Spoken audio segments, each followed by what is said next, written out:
Bagaimana langkah Anda selama ini? Sudah tahu opportunity, sudah tahu strategi, tapi tidak pernah action. Karena tidak pernah melakukan set your goal, create your strategy, and grow your business. Kenapa? Ya informasinya dulu terbatas. Sekarang informasinya tanpa batas, cuman tetap nggak bisa action karena apa? Masih terkendala dengan supply chain management. Nah, kebanyakan contoh di Pulau Jawa adalah industri pengolahan, bahan bakunya dari luar Pulau Jawa. Di Pulau Jawa membutuhkan bahan baku dari Indonesia Timur, Indonesia Tengah, dan lain segala macam, atau dari Sumatera. Kalau tidak dibantu dengan supply chain management yang bagus, maka biayanya jadi tinggi. Kalau biaya tinggi, kita nggak punya daya saing di luar negeri. Nah, ini peran POS juga penting. Jadi mohon dicatat Pak Joni dan Bu Ana, bagaimana peran PT POS Indonesia bisa membantu eksportir dari sisi segala hal, dari hulu ke hilir. Nah, ini saya skip saja, bagaimana daftar situ online tidak susah, cuma adalah salah satu contoh. Ini adalah produk kerajinan Indonesia yang dibuat di beberapa kota di Jawa Timur. Ini ada di Banyuwangi, ada di Blitar, ada di Tulungagung. Sangat sederhana. Ini sih sebetulnya tudung saji. Kalau di desa ini dibuat selamat syukuran, dibuat tempatnya jajan, tempatnya kue. Tetapi pada saat ini dijual dengan story behind the product, maka produk tersebut nilainya jadi sangat mahal. Karena apa? Di luar negeri tidak punya bambu, di luar negeri tidak punya orang kreatif yang mengerjakan hal tersebut. Dan mereka juga butuh negara-negara tropis, negara-negara yang mempunyai iklim tropis, yang pada saat tertentu juga banyak buahnya, pasti banyak serangganya, banyak lalatnya, dan ini dibutuhkan juga. Ya. Ini adalah salah satu dari website buat market yang dia membuat promotion New Moroccan Style. Jadi ini ada story behind the product yang sebetulnya semuanya bukan dari Maroko tapi dari Indonesia. Kalau kita lihat dalamnya, rotannya dari Cirebon, kemudian furniture dari Jepara, hiasan-hiasan dari Jogja, tapi semua dijadikan satu kesatuan, di setup bahwa ini adalah craft by word market. Jadi wordnya itu dunia, tapi sebetulnya ini 99% dari Indonesia. Berapa harganya? Kita lihat saja. Banana leaf hazel basket dijual $49.99 atau hampir $50. Fungsi produknya sederhana, tapi secara fungsional menjadi luar biasa karena dia menggunakan ini sebagai laundry basket. Yang sebelah kanan ini adalah kalau di pasar-pasar banyak dipakai untuk tempat sayur atau tempat jualan di pasar-pasar, bahkan tempat ikan. Tetapi di sana fungsinya berubah menjadi pot bunga segala macam dan harga antara range antara $19.99 sampai $30. Nah, nilai tambah ini sebelumnya kita nggak tahu seberapa besar sih nilai tambahnya. Jadi para importer di luar dia membuat story behind the product, harganya jadi tinggi. Produksi Indonesia, kalau kita bisa jualan online langsung, maka nilai tambah tersebut menjadi milik kita. Cuman bagaimana caranya supaya harga tersebut bisa terjangkau? Semua tergantung dari logistik. Kalau PT POS Indonesia di sini berperan membantu para UKM dari segi pengiriman, insya Allah lebih berdaya saing lagi ini para UKM yang ada di pedesaan dan daerah lain di Indonesia. Ini ada salah satu cerita, mungkin Bapak Ibu pernah tahu, ini adalah jengkol dari Jawa Barat. Salah satu binaan kita juga, bagaimana keripik jengkol tersebut bisa menembus pasar dunia. Asal mulanya jualannya hanya di pasar biasa saja. Dijual 50.000 dalam satu los plastik besar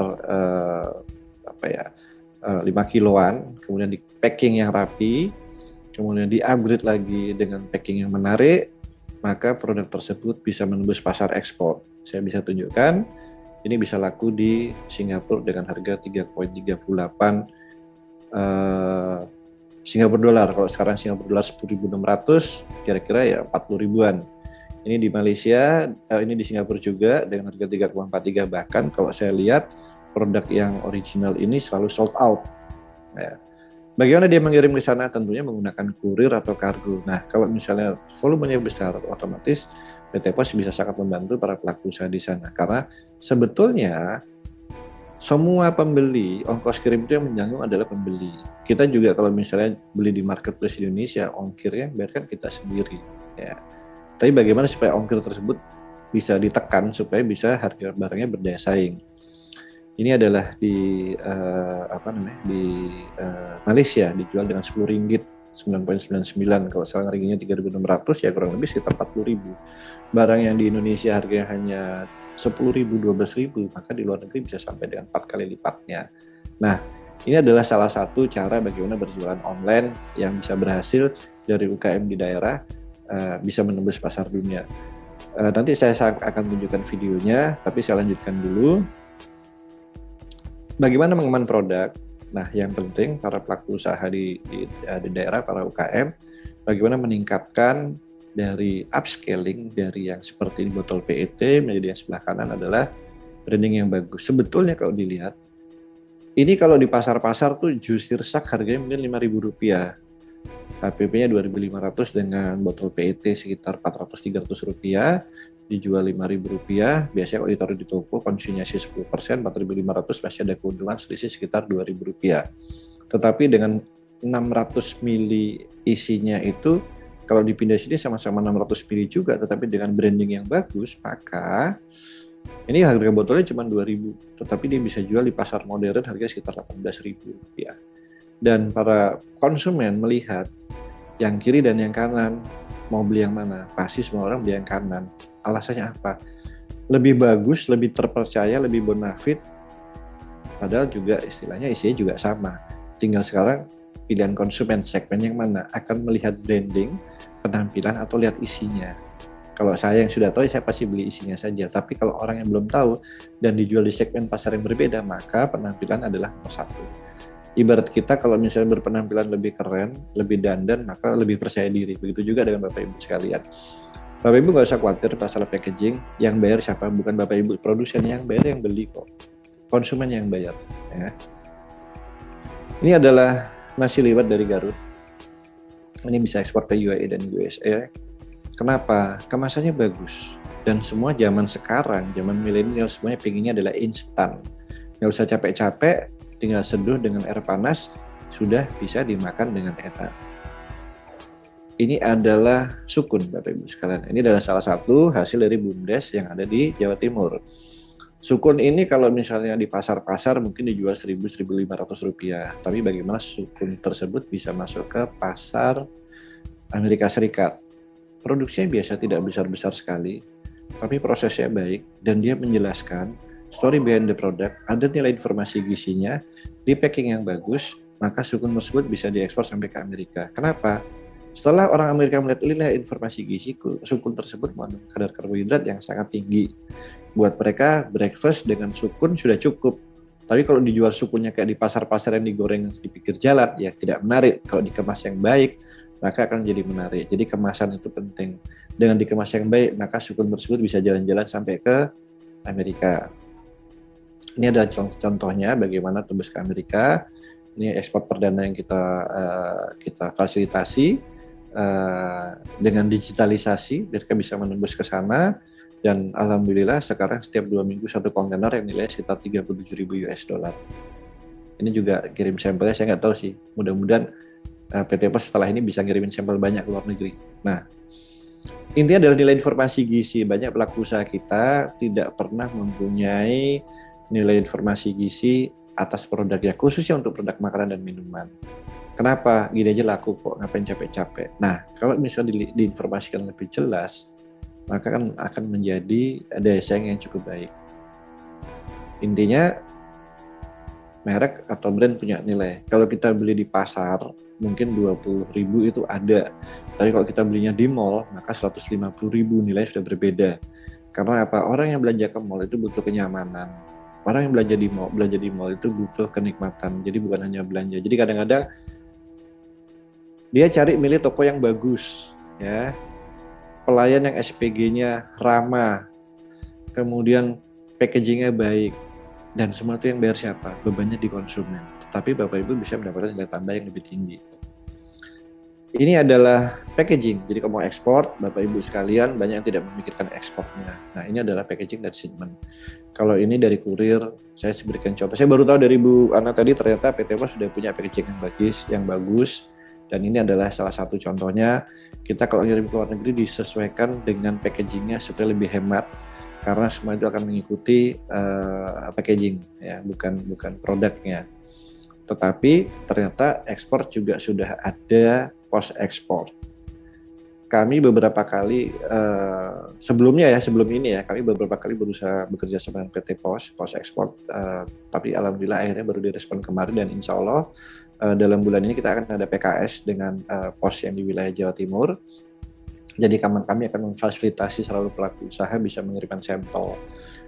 Kendalanya kenapa? Banyak sekali, mungkin Pak Joni dan Bu Ana bisa tahu, banyak sekali pelaku usaha itu mengeluhkan pelayanan PT Pos. Mereka mau ngirim sampel untuk ekspor ditolak. Mereka mau ngirim untuk sampel kok lebih susah. Padahal biaya itu bukan masalah sebetulnya. Tetapi ternyata setelah kami investigasi, masih banyak para customer service ujung tombak PT Pos yang belum mengetahui tentang proses prosedur ekspor, dan banyak mereka yang istilahnya nggak ngerti gitu. Masa ekspor aja harus diminta BPOM? Kan tidak. BPOM kan adalah persyaratan untuk diedarkan di Jawa Timur. Ekspor tuh nggak butuh BPOM kok, hanya di negara, tergantung negara tujuannya. Ya, jadi ini bisa dikonsultasikan. Kemudian bagaimana cara kirimnya, layanan ekspor yang mana? Ternyata di PT Pos saya juga baru tahu ada pos ekspor, ada paket pos cepat dan segala macam. Nah, ini yang harus tahu mana sih yang lebih baik, yang suitable untuk UKM. Ini sebentar lagi kami juga kerjasama dengan PT Pos yang di Jawa Timur akan mengadakan FGD, bagaimana memberikan pelayanan, karena buat kami sendiri kalau bisa memudahkan UKM untuk mengirimkan sampel di luar negeri, maka ini akan menjadi daya saing luar biasa. Karena saya melihat ternyata Pos ini juga sudah menjadi Universal Post Union, member dari Universal Union yang di 228 negara, otomatis kirim pakai pos pasti sampai. Ya, kirim pakai pos pasti, yang layanan beberapa layanan kurir yang tidak bisa dikirimkan pos pasti bisa. Hanya saja banyak informasi yang harus pasti digali lagi, bagaimana cara yang mudah dan efisien mengirim dengan pos. Karena sebelumnya saya sendiri juga ternyata pos bisa juga ya. Saya kira pos itu dulu kan hanya, mohon maaf sebelumnya, hanya untuk bayar pensiun dan bayar bantuan bansos. Ternyata sekarang sudah transformasi yang luar biasa. Ini luar biasa dan ini sangat menarik. Baik. Dan cara pembayaran ternyata di pos juga sudah ada aplikasi Pos Indonesia, dan saya juga baru tahu beberapa TK PMI di luar negeri itu bisa mengirimkan uangnya, remittance-nya dengan mudah dengan PT Pos. Kalau ini bisa diaplikasikan ke para buyer kita di luar negeri, luar biasa. Karena terus terang banyak buyer juga yang nggak mau repot. Ternyata banyak juga para pelaku usaha kita tidak punya rekening bank. Dan mereka banyak, kalau buyer mau ngirim harganya dolar, mereka susah juga konversinya. Nah, kan kalau Pos sudah bekerja dengan Western Union, misalnya sudah kerjasama dengan sistem pembayaran yang lain di luar negeri, ini akan lebih mudah. Langsung hari itu juga bisa diterima. Tidak seperti kalau misalnya transfer dengan bank. Kalau transfer dengan bank itu biasanya kan butuh 1 hari, 2 hari, dan ada bank charge-nya cukup tinggi.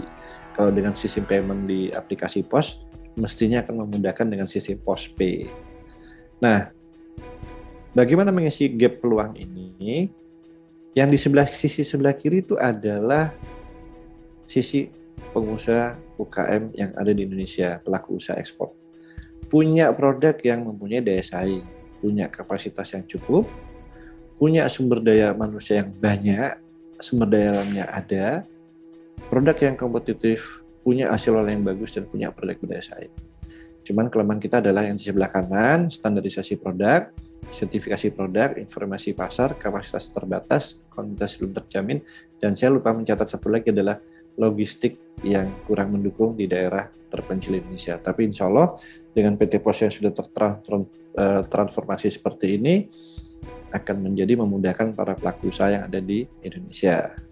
Nah, kami di Eksportir Surabaya, ini adalah kontak kami, ada email kami, ada IG kami, bisa dilihat ke semua kegiatan kami, dan Bapak Ibu sekalian bisa konsultasi langsung dengan kami. Ada beberapa sistem, bisa online, bisa offline. Kalau yang di Surabaya, kalau yang di luar daerah bisa online. Silakan menghubungi admin kami melalui IG kami. Silakan DM di IG-nya, kapan mau konsultasi, apa yang dibutuhkan itu bisa.